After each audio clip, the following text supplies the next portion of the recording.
Of the Tamale Teaching Hospital that saw him chased out of office. Also, government engaged in last-minute preparation ahead of its meeting with the world governing body of football, that is FIFA, on Thursday. We'll bring you all the details from what has been a busy day for the advisors of the president at the Jubilee House. Also coming up, and Bank of Ghana establishes a new unit in its bid to strengthen regulation in the financial sector in the aftermath of one of the most devastating banking scandals in the history of the country. We'll also tell you about what action Parliament has resolved to take on the matter. And later on the bulletin, Nigerian traders at the Swami magazine in the Ashanti region in fear of returning to the enclave despite assurances from Ghanaian retailers. To the details. And the Northern Regional Police Command has picked up 6 men believed to be members of the Kandahar Boys, allegedly affiliated to the New Patriotic Party, in relation with the attack on the CEO of the Tamale Teaching Hospital. Now, 2 groups, the Kandahar Boys and the concerned NPP Youth Coalition, had accused the CEO, Dr. David Kobila, of incompetence and misuse of hospital funds. Now, they also said he had neglected them despite the role they played in getting him appointed. City Newsroom's Northern Regional Correspondent Abdul Karim Natogma has more.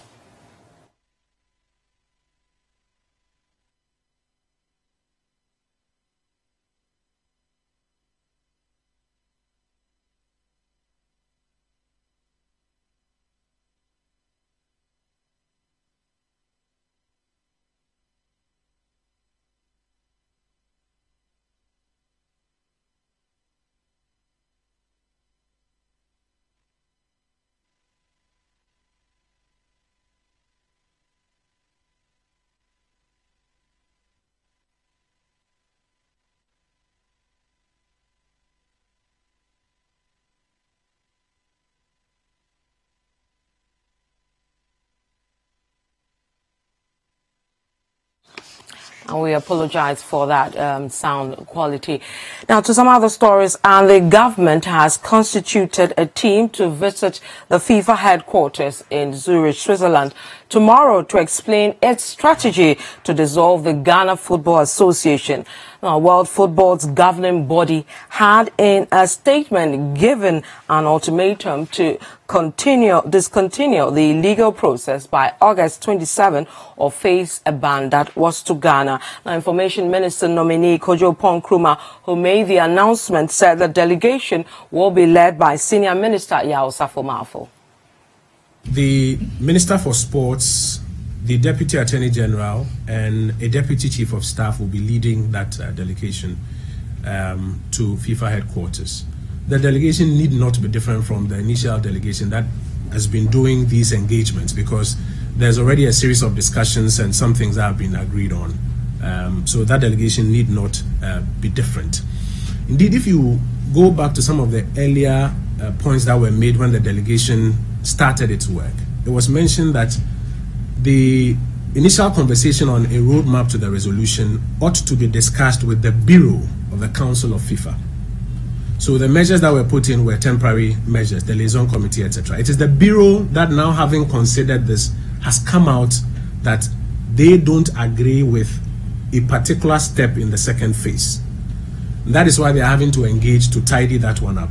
And then we can all have clarity on this way forward. Of course, reforming Ghana football is something that FIFA will have an interest in, but the people of Ghana also have an interest in, and therefore it's important for both parties to collaborate and ensure that it happens. So let's still stay with that story, and my colleague and head of sports here at City FM, Nathan Kwao, has joined me in the studio. Nathan, welcome to the City Newsroom. Thank you very much, Vivian. So earlier, Kojo Pon-Krumah announced that Yaw Osafo-Maafo was to lead the delegation, but we have received the official invitation letter from FIFA, and it tells us the people that will be part of that delegation. Are you still picking up reports that Osafo-Maafo is indeed leading that delegation? Well, the information I've picked up is that it's not very likely that he will be on that flight to Zurich. People who were close to him have told us that they are not too aware of any trip that he will be undertaking, and so it is not likely that he will be going. Now, per the communication that's come from FIFA, which is signed by the General Secretary Fatma Samura, it will be Sports Minister Isaac Esiama, who will be on that flight. Kojo Nkrumah himself will be there. Samuel Abu-Jinapor, who is the Deputy Chief of Staff, will be there. And Dr. Kofi Amoah, who is head of the Liaison Committee. Now, the Liaison Committee was a consequence of the initial discussion Ghana government had with FIFA. And so it chose Dr. Kofi Amoah and Francis Otiakintin to form the Liaison Committee to look at certain aspects of Ghana football which were running as of the time the discussions were made. Things that had to do with national teams taking part in competition and clubs who were taking part in also international competitions. They had to participate. So the Liaison Committee was just to make sure that they fulfilled all the requirements and they were allowed to, those national teams or those clubs could have clearance to take part and represent Ghana in various tournaments.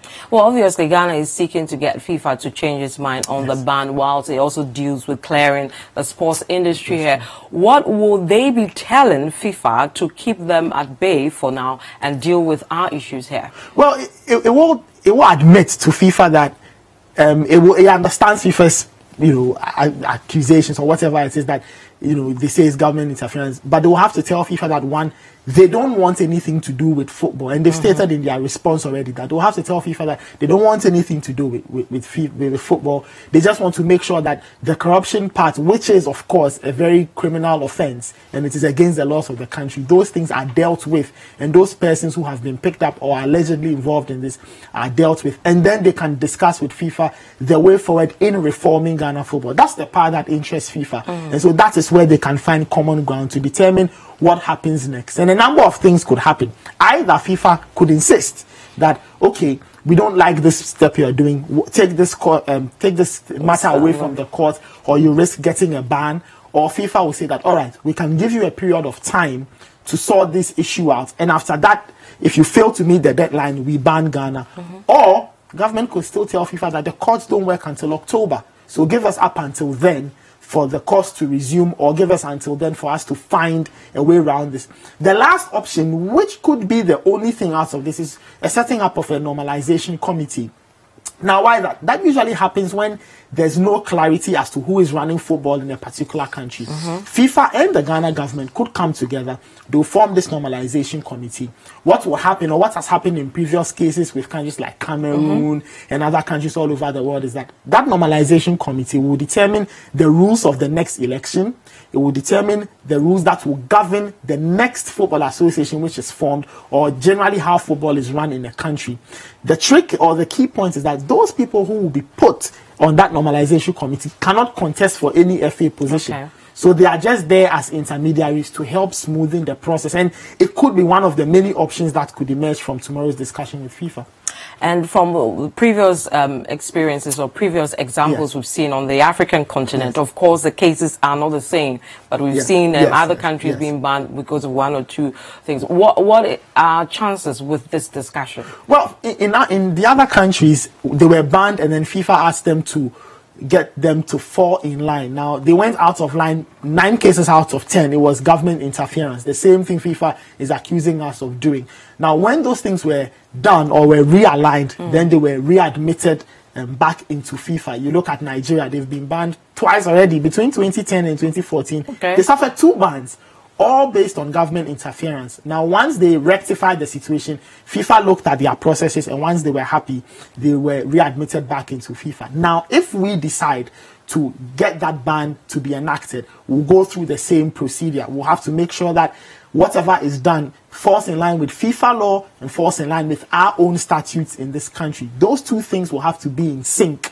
And if FIFA is happy, then FIFA will allow us to get back into international football. But that's a far-fetched argument because the discussions have not been had yet. But we need to know that it could be one option. But will that option be easy to go with if we get to that, which is likely to happen, isn't it? Well, the truth is that if we get banned, now the Black Stars will not play any of their qualifiers. They have a qualifier against Kenya next month in Nairobi. It's an AFCON 2019 qualifier. When you are banned, you are taken out of all competitions, international competitions. So that is a consequence. Later this year, the women's under-17 team are going to Uruguay. Should Ghana get banned, they will no longer take part in that competition. So it is up to government to look at those two things, or look at the fact that football, proper football, as it were, could be affected, especially at a national team level. And then it could find a way around getting a ban. Because government stance is very clear. They don't want to get banned. They may not have stated it, but it's very clear that they don't want a ban. They don't want to get people more upset, especially those who love football and want to see football return. They don't want a ban. So everything they do with FIFA tomorrow will have to try and avoid that. Okay. Take the ban option out of the equation and come to an agreement that satisfies FIFA, but most importantly, satisfies the Ghana government. But in the interim, whatever it is they decide on, and should they avoid the ban, they'll have to start working quickly to restore normalcy in terms of running football. If it's the dissolution it wants to do, it has to work very quickly. If not, it has to find a new option of ridding the Ghana Football Association of the characters they deem are corrupt, and then trying to get new people to run. Because that is really the long and short. Some people have misappropriated themselves. They have misbehaved. Now it is up to the Ghana government to punish those people in accordance with the law, but at the same time ensure that the FA is run and is run well. Because, I mean, we love football. Football will continue to exist. Football is run by an FA. And so government has to ensure that the new people who eventually fill those positions will respect the law, they will behave properly. And it even requires the involvement of GALCA. And earlier today, GALCA, I mean, the members of GALCA were at the Jubilee House. And that's an important step. It looks like government now is realizing that they need everybody on board. I'm sure they exchanged notes. I'm sure they took a few points. And if they present all those arguments, and should those arguments work, then we'll be heading towards a solution that avoids a ban, but still gets the FA cleaned, and then we get to proceed to the next level. But how is the industry taking this whole development, especially at the point where FIFA is now threatening bans and all that? Well, the indications I've picked up from leading members of GALCA, for example, Kojo Fianu, who hasn't picked my calls all day, but I've picked up information that they don't want the ban because they understand the implications of what it could mean for football in Ghana. So I suspect that whatever it is they've told government, it is to get government to avoid the ban, but still be very open to finding ways of remedying Ghana football. And so those people have a huge stake in this, and you cannot proceed without the clubs, because the clubs provide the players, the teams, the leagues, and so they need to have an input. And I suspect that's what they may have been doing today at the Jubilee House. On the other hand, also, you have the legal argument, and we know that certain leading lawyers who are close to the FA were also at the Jubilee House today to discuss a few things, especially with Abu Jinapo, who's the Deputy Chief of Staff. My suspicions are that they are trying to give them a few legal guidelines as to the kind of arguments to present. Should FIFA say this? It is what you can say as a counter, just to make sure that the ban option is the last thing that should fall on the table when that discussion is had tomorrow in Zurich. But this question has also been asked, even though it's quite a controversial one, about the delegation going and whether they'll be able to, you know, deal with this issue so that Ghana is not at the losing end or Ghana gets its way somehow. Do you feel this team is well versed or strong enough to deal with the issues they're going to? In principle, I would have loved to have a club person in that delegation, but these people are the ones who have been at the very start of the process. And if you heard Kojo Pankoma earlier, they want them to complete the process, and FIFA is very familiar with a lot of the characters in that committee. So on that hand, you can understand why they are going. I would have wanted a club person, somebody who could paint a picture that's far more real, close to reality, close to the everyday workings of a club official who's paying money and players are not playing and all of that. I think if FIFA hears some of these arguments, it may find a way of helping everybody around the table, be it themselves, be it Ghana government, be it the clubs. But I suspect that these people who are going to Zurich tomorrow have been briefed enough, and due to their familiarity with FIFA, they will not have problems raising certain arguments, and they will meet resistance. They are familiar with the people they will meet. I don't think there will be a lot of resistance. It's about explaining your points and letting FIFA know that, one, the law of Ghana must reign supreme when it comes to corruption, but then we need to respect FIFA's rules and mandates because we are members. And once you are a member of an entity, you need to respect what it is we are doing. So it's a balancing act they'll have to perform tomorrow, and they'll have to be really on top of their game. Okay, so the meeting is just for tomorrow, or it's going to go on for a couple of days, or when should we expect to get an answer on this meeting? Possibly by close of day tomorrow. The invitation doesn't state that it would go beyond tomorrow. If it does, I'm sure we'll get further clarification. But by close of day tomorrow, we should have information. The only challenge we have had with the delegations in previous instances in dealing with the FIFA is that they only give information when they arrive in Ghana. So if it takes them 2 days to get to Ghana, you are here hoping Blacked that out. you are really blacked out. So I hope that they can relay the information so everybody knows. But that meeting shouldn't take too long. It shouldn't drag. It shouldn't take days. In a few hours, it should be sorted. And hopefully a good solution that satisfies everybody should come out. Okay. And finally, the reason why we are at this point, Kwesi Nyantakyi, Yes.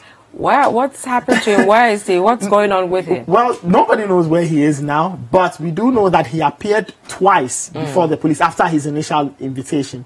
He was sent there. No criminal charges were put against him. He was accused of defrauding by false pretense, but nothing has happened as of now. So we are not too sure what exactly is happening to him. What we do know is that at least he's under a provisional 90-day ban from FIFA. Okay. So he cannot hold any international football positions. He's already resigned as GFA president. He's giving up his CAF positions. So on that score, he cannot leave the country and say he's going to perform football duties anywhere. He can't. But the problem now is that government needs to keep an eye on him and need to ensure that when the case properly starts, especially the case with the dissolution, he will be around to answer questions. Why? Because he's listed as one of the directors of the FA. Okay. If you go through their records at the registrar general, he's listed as a director. Okay. And so the dissolution will have to involve him and all these other characters who are in charge or were in charge or were listed as directors or shareholders of the FA. Nathan Kwao. Thank you so much. Nathan Kwao is the head of sports for City FM and City TV. Let me move on to some other stories and go to Parliament, where its Finance Committee has scheduled a three-day hearing to probe the collapse of some 7 banks after a crunch meeting in Parliament. Now, the committee scheduled the hearings for the 5th to the 7th of next month. There's more in this report. On the 1st of August, the Bank of Ghana announced the formation of the Consolidated Bank of Ghana after the collapse of some 5 banks. Coupled with the collapse of 2 other banks last year, the challenges in the banking sector has triggered a whole debate on practices in the sector. Speaking to City News after the meeting, Chairman of the Finance Committee, Dr. Mark Asibe-Yeboah, said the committee had written to the Central Bank for relevant documents to aid the committee in the probe, which would help unravel the circumstances under which the 7 banks collapsed. So to speak, we don't have prosecutorial powers. Those are not for us to do. Some say it has taken Parliament, your committee too long. When was Parliament went on recess 28th of July. When Parliament goes on recess, people have planned their vacations. As a matter of fact, we had 11 of our members here today. So you can imagine the struggle. A lot of them are out of the jurisdiction. That's why we've programmed this for the 5th, 6th, 7th, because Parliament is coming on the 10th. So Dr. Mark Asibe-Yeboah added that the committee would meet again on the 30th of August to fine-tune details for the hearing that will span 3 days. The nature of the hearing. We are now going to write to the Bank of Ghana. That's why we have given ourselves 3 weeks to ask for documentation. And then we'll meet again here on the 30th of August to peruse those documents. And if there are any gaps, we'll ask for more. So we need documentation to form our opinions on what to do. So primarily there's going to be hearings and the dates have been agreed upon. But today we are writing to the bank to ask for all the documents that you people have been feeding on in the media. We cannot work without official documentation. So that's where we are. Hearing? What's public hearing? Is it going to be in the Finance Committee? It's not under committee that sits in public. Which committee sits in public? Public accounts appointments committee. No, it's not in the standing orders. The committee decides. Every committee can hold. You remember the cash for seats? Yeah, it was done in the full glow of the party. So what's your decision on? I said we will meet again on the 30th. So that's. Meanwhile, ranking member of the committee, Keselato Forsen, says due to the sensitivity of the issues, the hearings would not be public, but the media will be briefed before and after every session. It's important for the people appearing before the committee to be at ease and to access and to give us the needed answers. And so that is the unanimously what the committee comes to. That's our conclusion. We evaluated all of this. But let me assure you that if we are not careful and also decide to be as reckless as some people have been in the past, referencing how the banking sector has been managed, the 8 billion that we are talking about, we may end up exceeding it. So after 2 hours of a crunch meeting attended by 11 members of the Finance Committee of Parliament, a decision has been taken that 3 days in September, that is from the 5th to the 7th of September, there should be hearings as to how the 7 banks went down and collapsed, and some of them, 5 of them, were consolidated into the consolidated bank. The receivers, the administrators, the directors of the Bank of Ghana, as well as directors of these defunct banks, are some of the people who would appear before the committee to answer for the circumstances surrounding the collapse of these banks. From the 7th floor of the Job 600 building in Parliament, I am Duke. Still on that story, and the Bank of Ghana has set up an Office of Ethics and Internal Investigations as a first line of defense in its strategy to strengthen its supervisory role of the financial sector. This was revealed by Information Minister nominee Kojo Oppong Nkrumah at a press briefing earlier today. Over the last 18 months or so, the Akufo-Addo administration, working with the new leadership of the regulators in the various parts of the financial services sector, has commenced a series of exercises. And the exercises are aimed at achieving about 4 major things.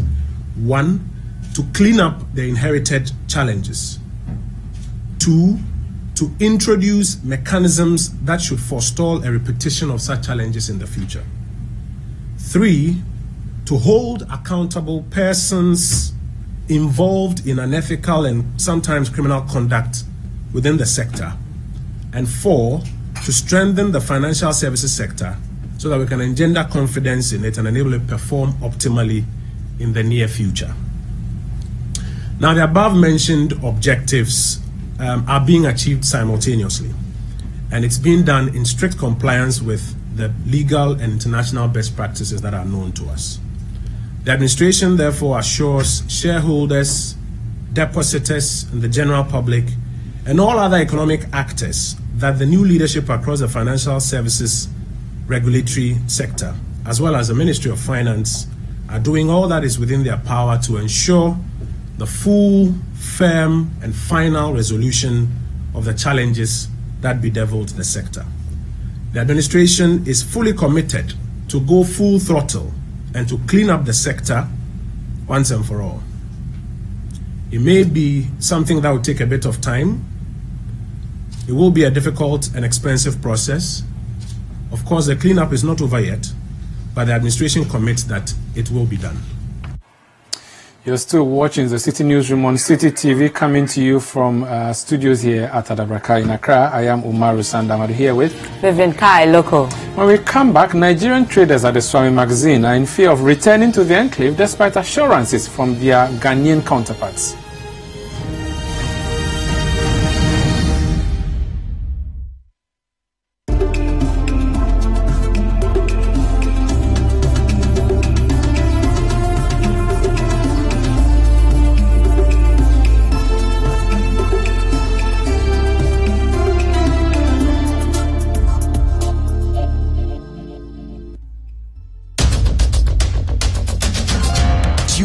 Point of View, Mondays and Wednesdays at 9 p.m. as Bernard Avlet takes the news further. He will bring the right guest, ask them the relevant questions, and get you the real insights you need on the big stories for the day. I said, property tax, I will pay. If you come to my house, I'll cut you a check. But when did I do my presentation? February? Yes. Or February, yes, sometime. Nobody has come to my house. Really? Ghana is broke. And, that's the reality we must all come to live with. The Point of View with Bernard Avlet, Monday and Wednesday nights, only on City TV.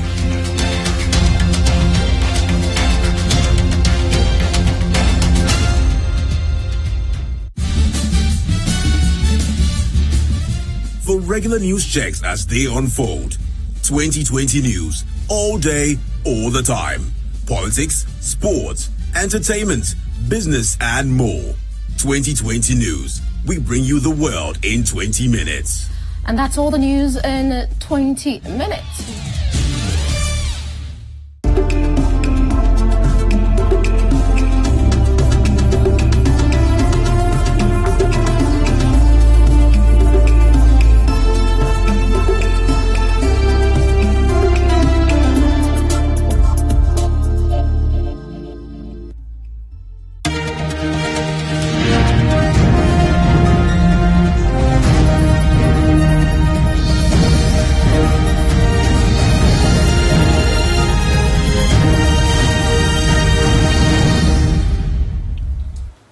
You're welcome back. Now, the dismissed Deputy Chairman of the Electoral Commission, Amadou Sule, has been asked to return to the Commission 2 official cars in his possession.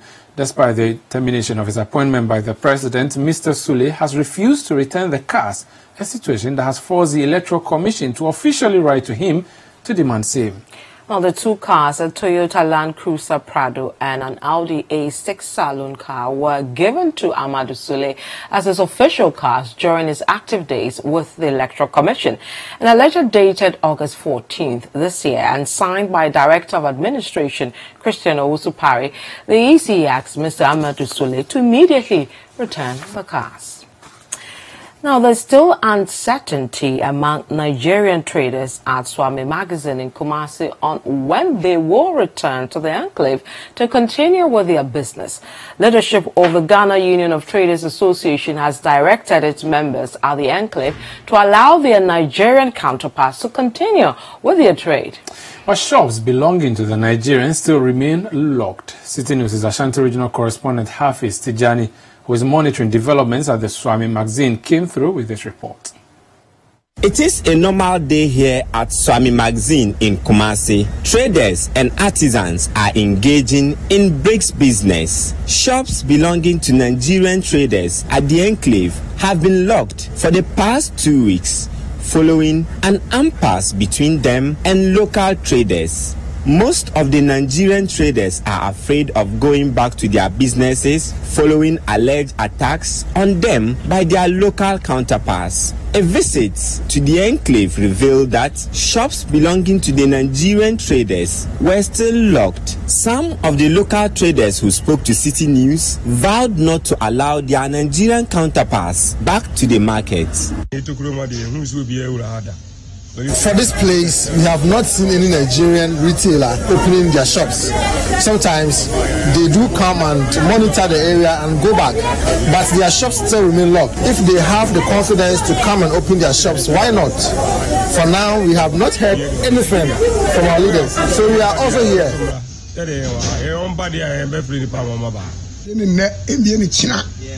We will not allow them to open their shops on any day. It is not that we are chasing them away, but we want the truth to prevail in this matter. All the Nigerians must pack out of Swami Magazine and go back to wherever they want to go. Despite an order by leadership of the Ghana Union Traders Association to its members to allow their Nigerian counterparts to open their shops here at the Swami Magazine enclave, shops like this one still remain locked. This shop belonged to one of the Nigerian traders. There are extra locks with red bands tied on them. These locks have been put here by locals who also operate here, who are defiant of not allowing their Nigerian counterparts to open their shops. From the Swami Magazine in Kumasi, my name is Hafiz Tijani for City News. Now, Deputy Minister for Education, Dr. Yaw Edutwum, has debunked claims by the opposition NDC that the Akufo-Addo administration has abandoned the 200 community day schools started by the Mahama administration. He says, contrary to the NDC's claims, 13 of these schools have been completed and will be inaugurated by September this year. The Deputy Minister further debunked the notion that government rushed the implementation of the free senior high school program without a proper plan to expand infrastructure. The government earlier released a list of some 400 out of the 696 senior high schools across the country that will operate the much-touted double-track system from September this year. Speaking at a national dialogue on education organized by Daily Graphic and Star Ghana under the theme Unpacking the Double-Track System, Implications for Sustainable Financing and Prospects for Educational Quality in Ghana, Dr. Yaw Edutwum said measures are in place to sustain the double-track system. It's going to be double-track for 400 schools. The rest of the schools, 296, is going to be single-track semester system. And it's coming on. Of course, we have teachers, and those additional ones that we are recruiting, we are going to work on getting them. At this point, as I speak with you, we have assistant headmasters and 2 teachers from each school getting trained as to how they will do their new timetable. Most schools have finished that. So as soon as they finish the timetable, we're able to know how many teachers they will need, and then we'll hire them for them. So the clearance has been given for over 8,000 teachers to be recruited to support the existing cadre of teachers so that we can implement the double track program. Speaking at the same program, the General Secretary of the National Association of Graduate Teachers, Samuel Frank Dazi, called for further engagement between government and teachers to determine their remuneration package. As a union, we are concerned that there is talk about teachers teaching on weekends. Today, I'm happy to hear that they are bringing NACO teachers to each of the schools. And I don't know about the arrangements surrounding the NACO. So maybe as part of their condition, they will be teaching on Saturday and Sunday. Because it's clearly against the labor law. For any 7 normal days of working, you are entitled to 48 hours of rest. And teachers will insist on that. We will not work on Saturdays and Sunday. We support the free SHS. I will not work on Saturdays and Sundays. Now, the Ghana National Association of Teachers, NAT, has issued a 72-hour ultimatum to the National Pensions Regulatory Authority, NPRA, to release their Tier 2 pension funds. They have threatened to embark on a series of protests, including a strike, if the NPRA does not release the funds, which has accumulated to 1.7 billion cedis. The head of compensations at NAT, Ahinakwa Akwashi, has been speaking to City News. The Teacher Association's threat follows the National Association of Graduate Teachers, NAGRAT, which also issued a similar threat several days ago over similar demands.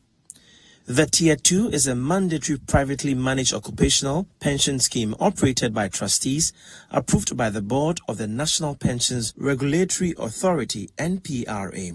NAT fears the association members will not be able to retrieve their lump sum benefits if the funds are not released. Ahinakwa Akwashi is the head of compensations at NAT. After the 72-hour ultimatum, we will ask the board, the trust board of the GS Occupational Scheme, not to pay any fees to NPRA again. Some of them have gone on voluntary retirement, and their monies are part of the TPFA money that we are talking about.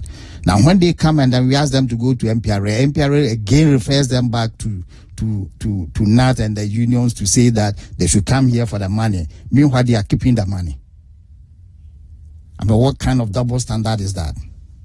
Earlier, the Chief Executive Officer of NPRA, Hayford Atakrufi, who addressed their concerns, said until the Board of Trustees of the Teachers' Pension Scheme instructs them to release the funds, it will continue to manage it on their behalf. The unions need to be talking to the Board of Trustees that they are the ones who, by law, are entitled to take decisions. They are the ones who even employ the service providers who will be managing the funds and the bank where all interests will be lodged. So they are the ones. We are just regulators, and we don't have any business holding any funds. And indeed, when I came into the administration, that was a decision that I took, and of course the president himself instructed that the money should be transferred, and that's the process that we started way back last year. So as soon as the Board of Trustees are ready for their funds to be transferred, the funds will be transferred. Reacting to the NPRA's claims, NAT described their response as inaccurate. Mr. Ahinakwa again. Our board chairman wrote to the NPRA, and his response was that they were going to engage a consultant through a procurement process for them to prepare or produce some data before the monies the funds are released.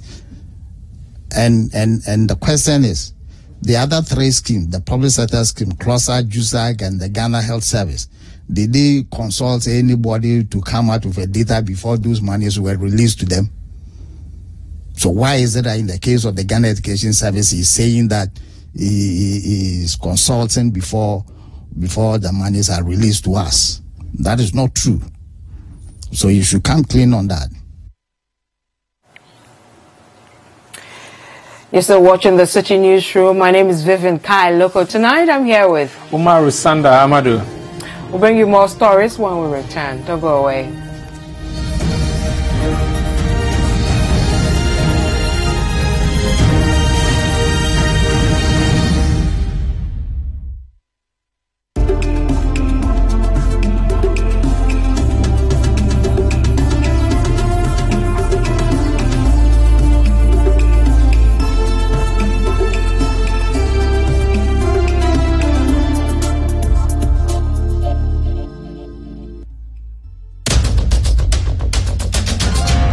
Good evening, this is The Point of View. We're live on City TV. Tune in to The Point of View, Mondays and Wednesdays at 9 p.m. as Bernard Avlet takes the news further.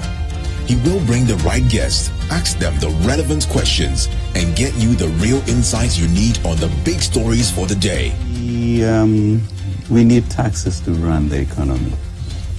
How do you do it sensibly and have the least pernicious effect in terms of cascading through the economy? And I think that is the thinking that is required. It's not a denial that we need taxes, you know, and I think that is the difference in the two administrations. The Point of View with Bernard Avlet, Monday and Wednesday nights, only on City TV.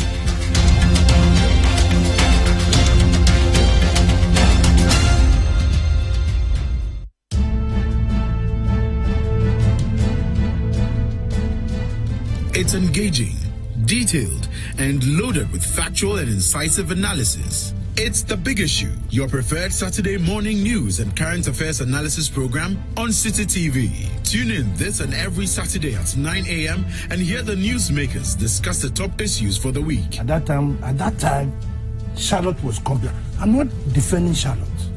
I'm talking about the way we behave like hypocrites and ostriches in this country.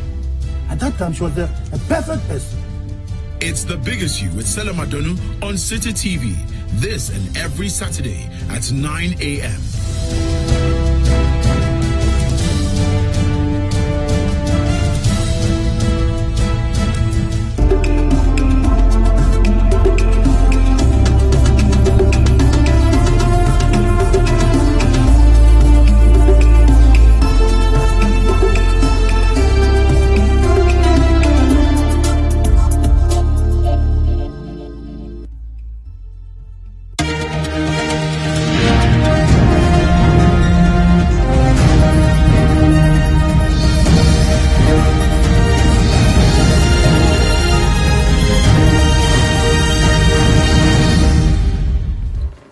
Welcome back. Now, the Interior Ministry has justified the spending of close to 22,000 Ghana cedis on the provision of internal security at the ministry.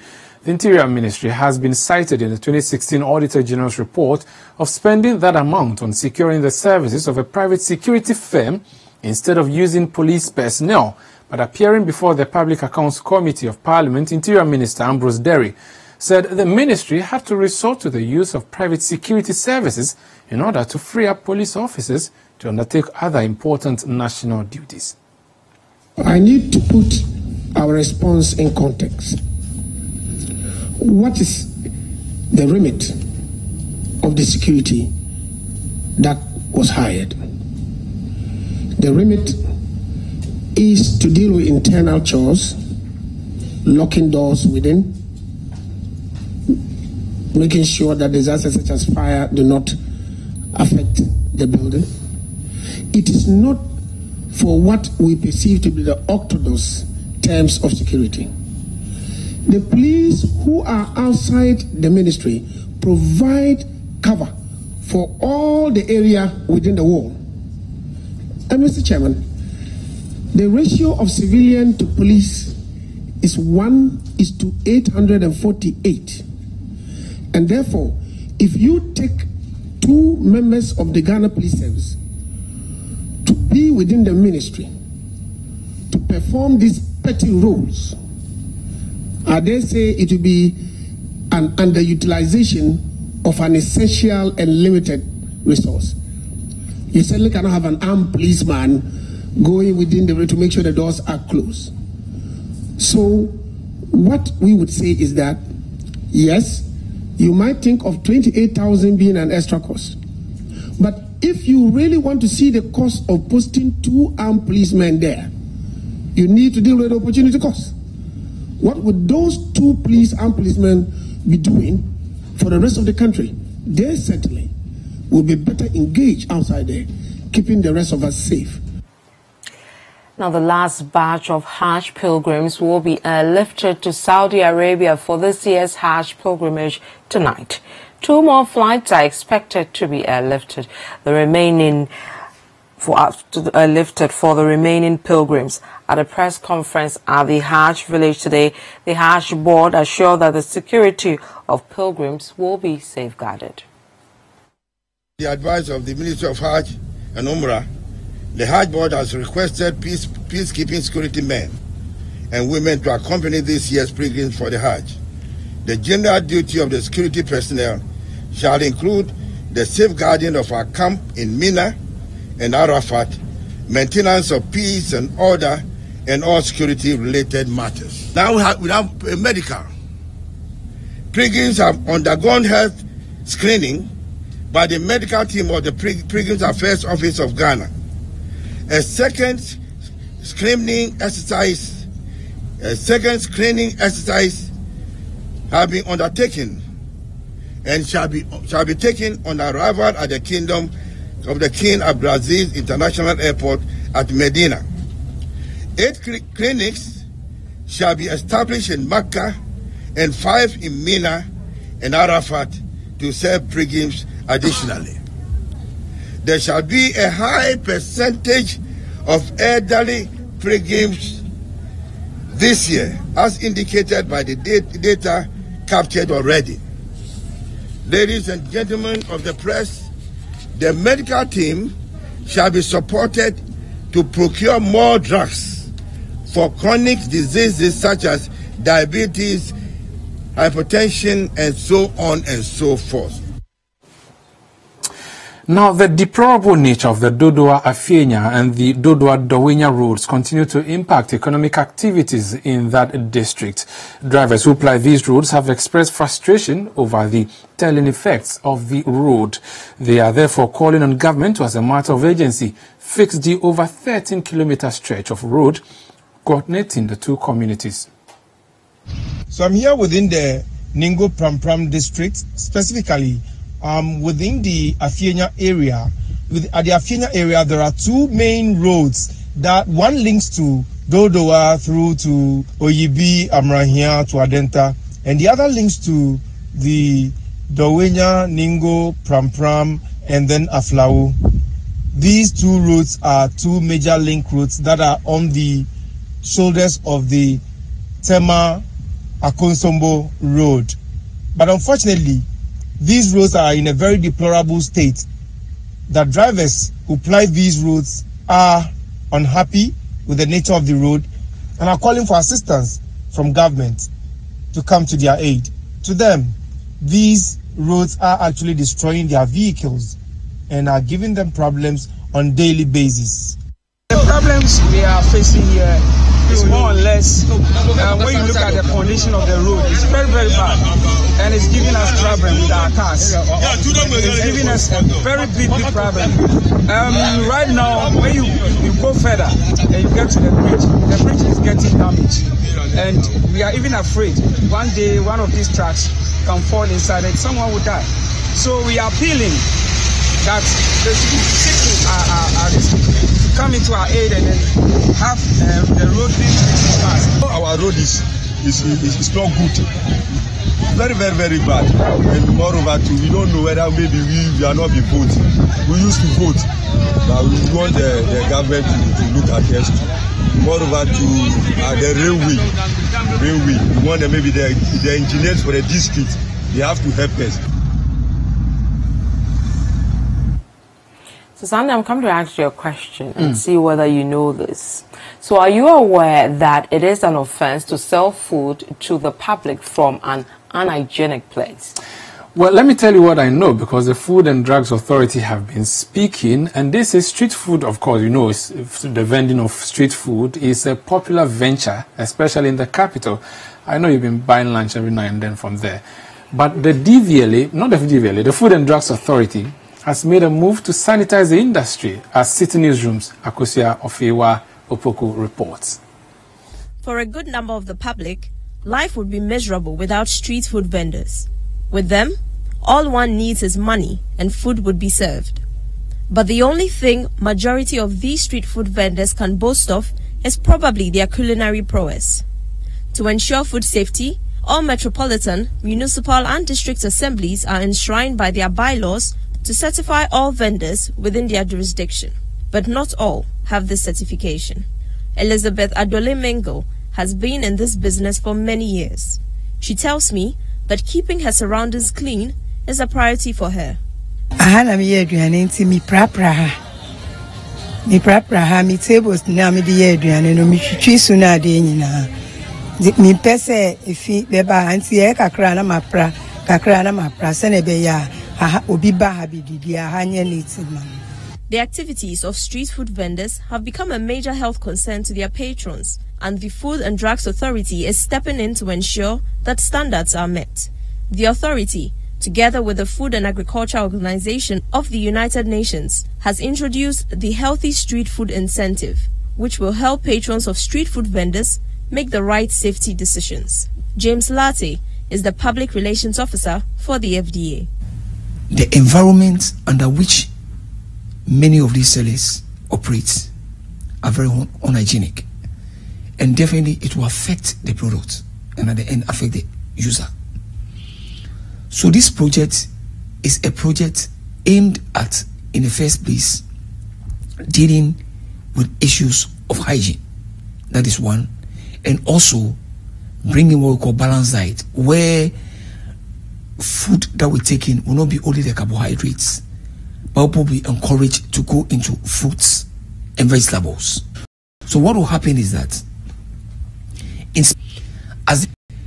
if you are noticed to be within a certain standard of hygiene,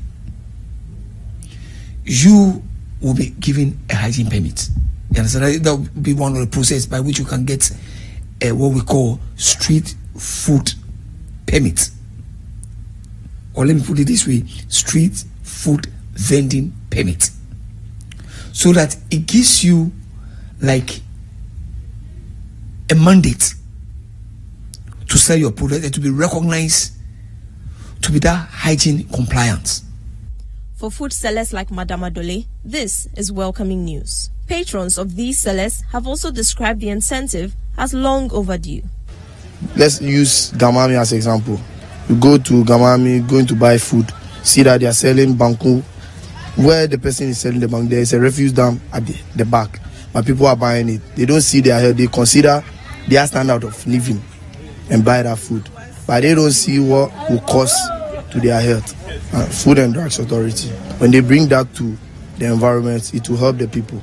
I think it's good. It's good. Because most of the foods around, even though they are neat, but they are not healthy to eat. So I think it's good. A pilot of the new system will begin in February 2019. It would see that food vendors are awarded per their various levels of sanitary conditions within which they prepare and sell their food. Passing there tonight on your way. And I was supposed to be on a diet, but I'm going to.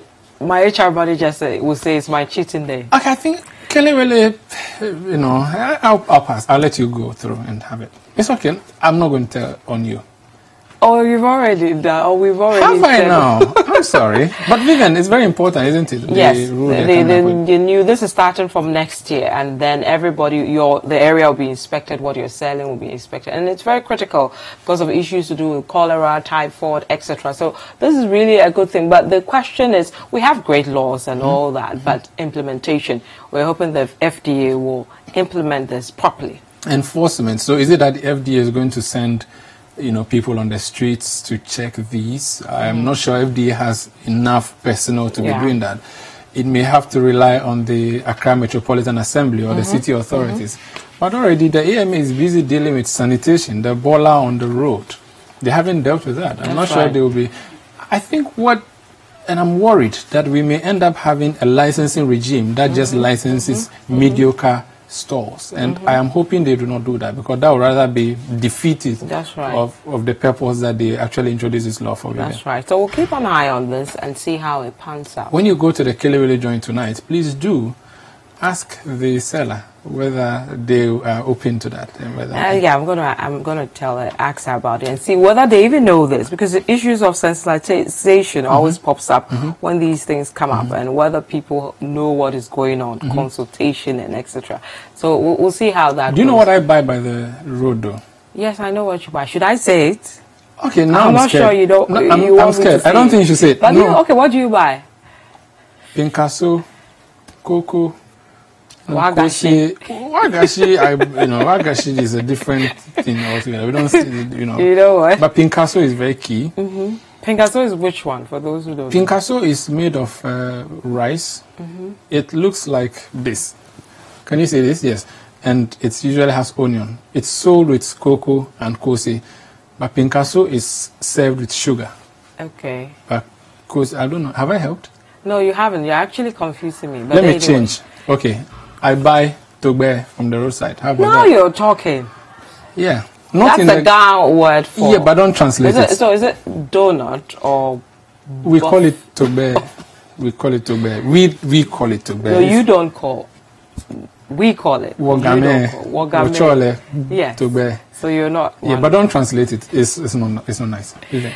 So let's end it here. Yes. Some of the top stories we brought you. Police in Tamale arrest 6 persons in connection with the attack on the CEO of the Tamale Teaching Hospital that saw him chased out of office. And also we brought you the story about how government is preparing to send some people, a delegation, a 4-man delegation to Zurich in Switzerland tonight for a meeting tomorrow ahead of plans. Government wants to dissolve the GFA. FIFA says don't do it. By tomorrow evening, we'll be knowing what FIFA's decision will be. Are we going to be banned or not? So you can log on to our website, citynewsroom.com, to get that story and many others, including the ones we brought to you tonight.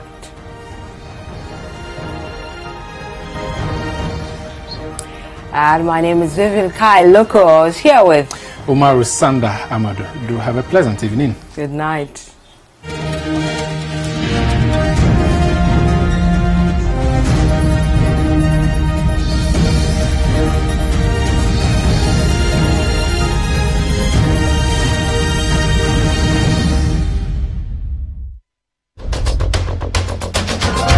Tune in to The Point of View, Mondays and Wednesdays at 9 p.m. as Bernard Avlet takes the news further.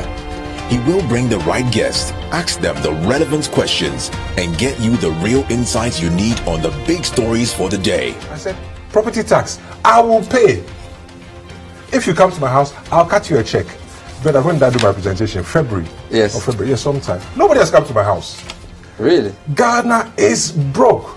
And, that's the reality we must all come to live with. The Point of View with Bernard Avlet, Monday and Wednesday nights, only on City TV.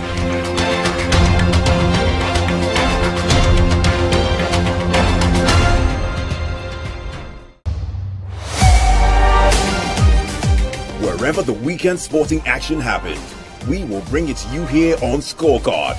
Every goal, every dunk, every punch, the winning strides, and the winning volleys. Come international media, he said, look, wait, sit and wait. Let me have a meal with my people. And I think that's the same cool, it's the same organization he brings to the field every time I've seen him play. He looks to me like somebody who's played over 50 caps already. Okay. But this guy has barely played over 25 caps for the national team. All of the weekend's action in one place. Scorecard, every Sunday at 7:30 p.m. prompt on City TV.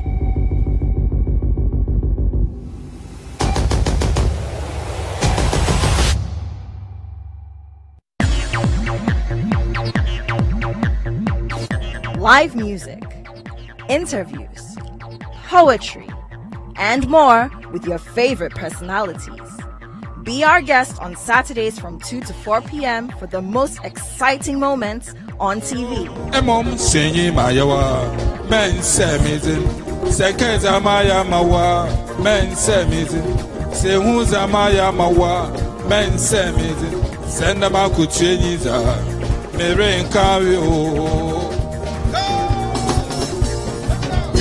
Join Kojo Akoto Boateng for real entertainment right in your living room. Saturday Live on City TV and City 97.3 FM.